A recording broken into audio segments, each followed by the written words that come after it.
Mother! What? You're excited to talk to me. Well, I talk to you all the time. Let's start. Where do we start, Mum? I have no idea. You tell me where to start. Ireland. You were born in Ireland. I was born and brought up in Ireland. I was born in 1945. 1945. If April. people do their maths. Just the end of the war.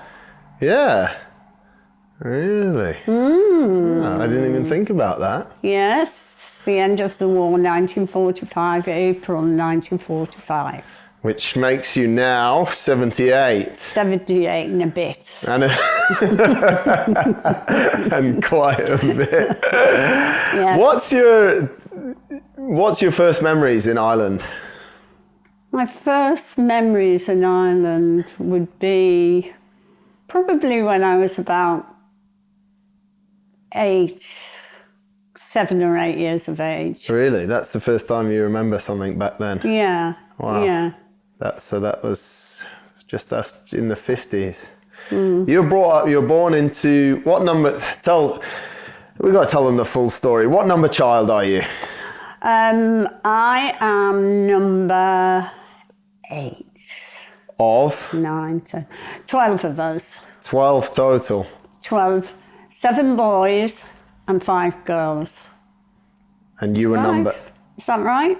5? Yeah, 5 girls. You have so many brothers and sisters, you have no clue how many there are. 5. So there was 12 of you, and you were number 8. I was number 8. So you were just after the middle.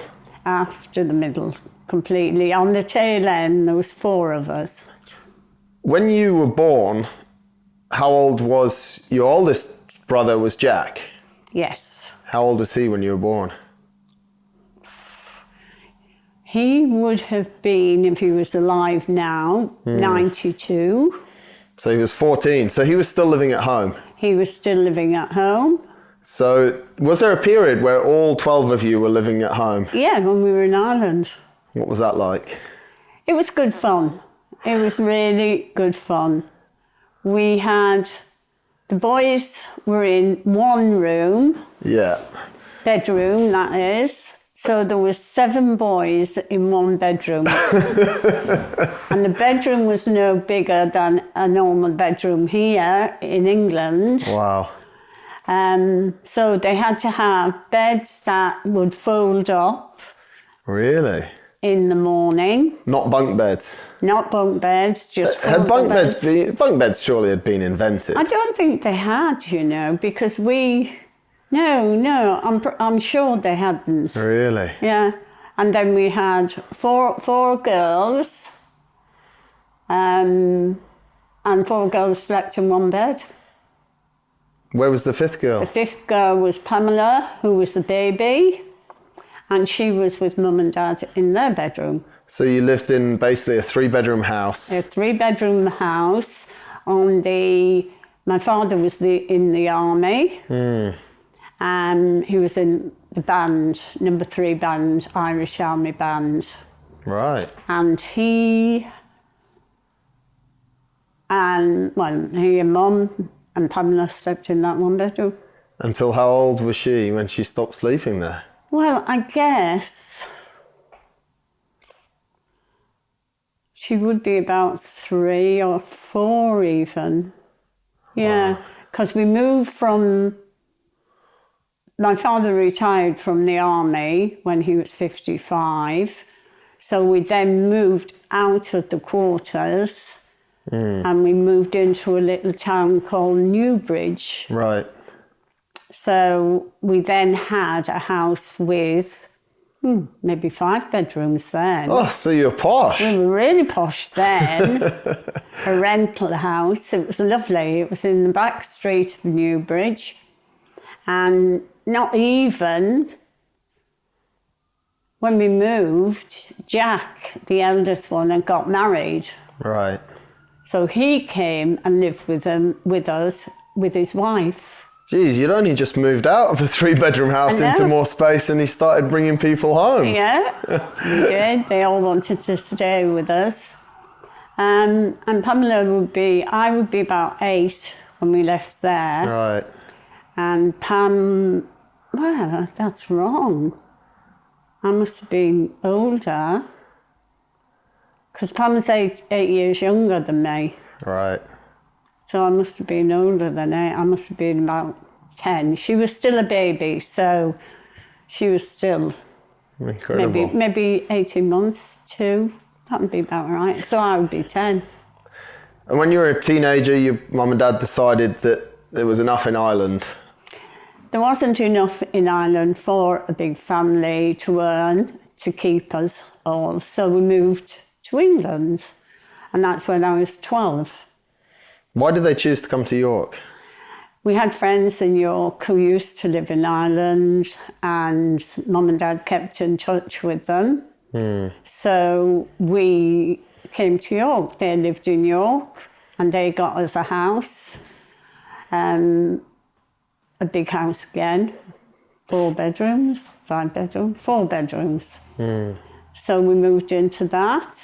All 12 of you, plus them, plus Jack and his wife? No, by then Jack and his wife had got their own Right. place. He went to live in Cork, actually. He was, I think he went into the army. Yeah, I think he went into the army, and they were in Cork with, by then got a child. Oof. Do you ever ask your mum and dad why they had so many children? Oh yeah, I asked my dad many a time. We all asked my dad. My dad was a bit of a joker. And he'd say, well, I had to go away to Dublin, which he did. He had to go to Dublin with his work, with his band. Yeah. And there was nothing else to do. There was no television, there was only radio, so he had children instead? That was his reasoning, was it? Absolutely. So every 2 years, there was a child, another one. I mean, that's the thing. Your mum was pregnant or just delivered for over 20 years of her life. Yeah, exactly. Well, I mean, Pamela was the last one, and she actually had Pam when she was 46. Wow. And how old was she when she had Jack then? Well, I suppose if you work it out. 20s or late teens? Early 20, 20s. I'd say. So she spent from her early 20s to her mid 40s having children. Exactly. So she never worked? No, she didn't work. She only worked when we came to England. By then we were all grown up. Well, we were at school. 4 of us at school, and the rest were working, got jobs. And how did they take care of you if your mum was always pregnant or recovering from pregnancy? Well, when you have a family like ours, the age difference, like 12 of us, so the 4 older ones, then there was 4 middle ones, and we were the end. Everybody looked after each other. I guess, yeah, by the time you guys were coming up, those 4 older ones were starting to earn, and Exactly. did she charge them rent, did she? Or did she just take all their salaries? No, she took most of the salary. She did. For them to stay in the house. To stay in the house, rent, you had to earn your keep. Yeah, I've heard you say that a few times. Yeah. You don't do it, but never mind. So that must have been if you came to England when you were 12, you must have soon started working as well. No, I went to school. I was in school until I was 15. Right. And then I worked. And by then we were moving again into another house. Geez, you don't like to sit still. In York. And at the back of the house was a bakery. And most of the boys, the family, worked in the bakery, including me. So we were all working by then. And also my mother, she was working cleaning. Wow. And yeah, we all worked and gave money, and Had lots of fun living in the same house still. We had a lot of fun. Were you all best friends? Yeah. And you are still now? And we are still now. We're very fortunate that we all look after one another. We've got 8 of us left. Yeah. 4 boys and 4 girls left now. And the eldest just turned 90. The eldest one now is 90, and then I've got a sister, Joan, who is the eldest sister. She's 84.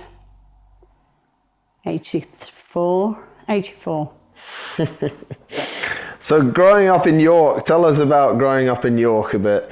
Right.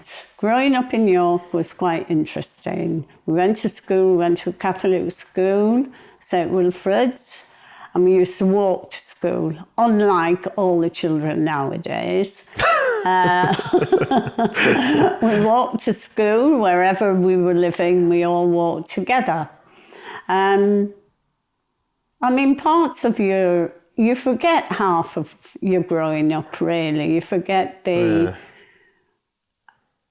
My dad, well, my mother was very, very strict indeed. In what ways? In that we had time limits in curfew, had to be home by 6 o'clock. We had to go to church every Sunday. And,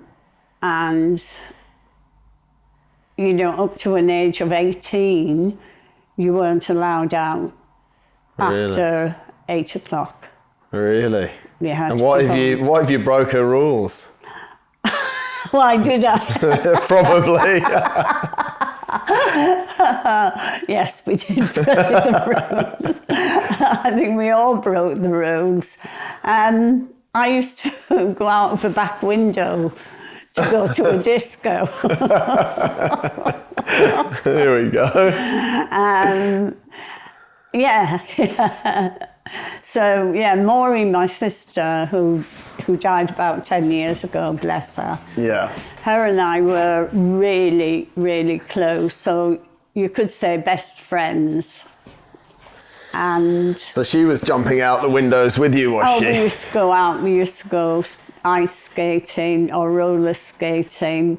Where we got the money from, God only knows, but we went.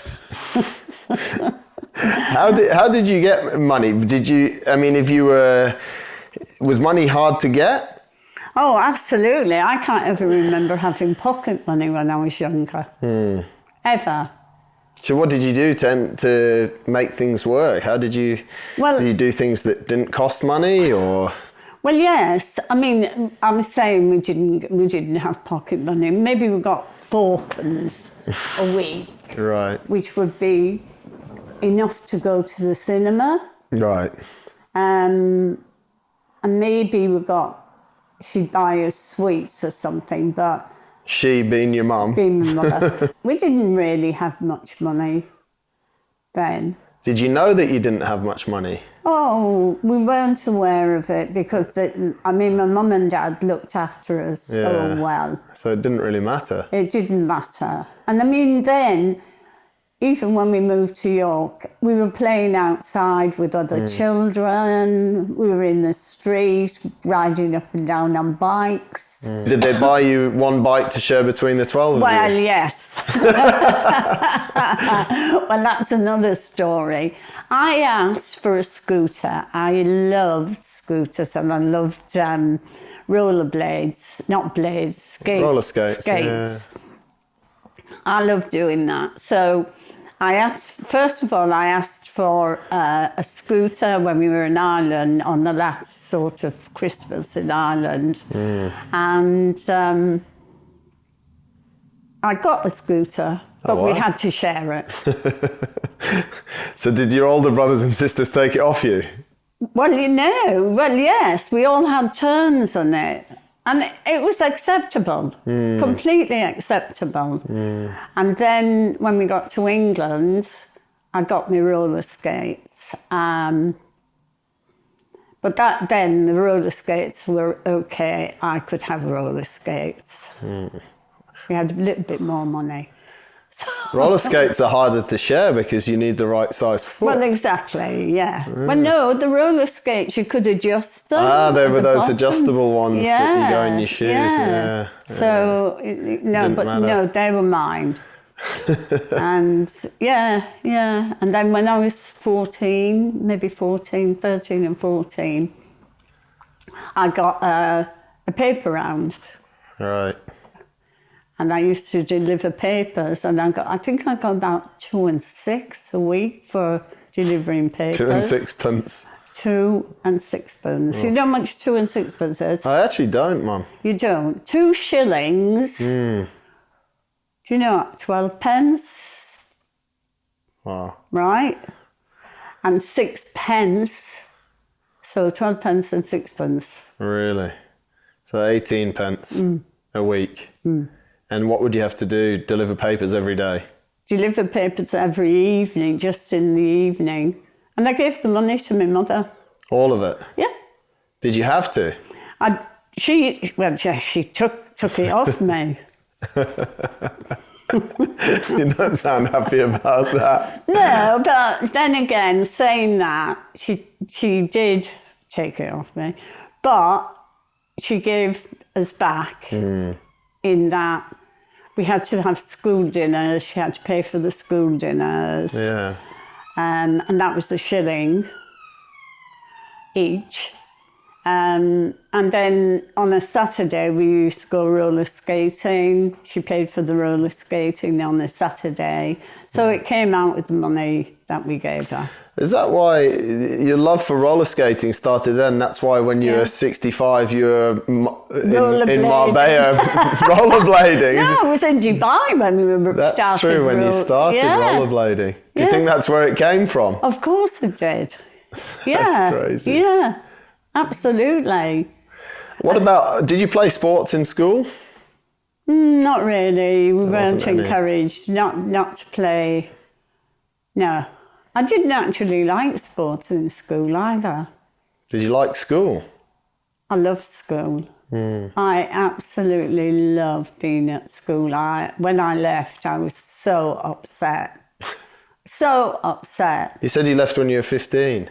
We left when we were 15, yeah. And you didn't want to? Didn't want to leave school. I felt lost when I left school. I loved wearing a uniform. Not many kids do, but I loved wearing the uniform. It was hard. So then you got the job at the bakery. And then I went to And the paper round. No, the paper round was in Union Terrace when we first came, where we first came to. And then we lived in Lawrence Street in York. And that's where the bakery was, at the back of us. Bakery called Whittaker's. So you left school and worked at the bakery. Yes. What was can you remember having an outlook as to sort of what you were going to do? Or was it very short term that, okay, I'm in the bakery now and you don't think about next year? No, I had an outlook that I was going to work on the buses. Right. I was going to be a clippy, as they call them. What's a clippy? A bus conductor. Right. Res. I was a bus conductress. Giving out tickets and ringing the bell and letting people on and off the bus. And I then took that job when I was 18. Why did you want to do that? Well, my best friend from school, Chris Castle then, who is now Chris Rushton, she was working on the buses. So she said, come along, we'll have great fun. And my God, we had fun. We had the best, I could relive my life completely. What was so fun about it? Well, it was just the people, the guys. We had a group of friends that we used to go out with socially. And we just had such a good time. That's nice, huh? Such a good time. It's good to do a job that you actually look forward to. Oh, the times, early mornings, 5 o'clock in the morning, we had to be at work for 6. That's late, Mum. To me, it wasn't. And then work weekends, when everybody else was going out drinking down the town, and we were working, taking people down to the pubs and stuff like that. That wasn't fun. But, you know, it was a really interesting time.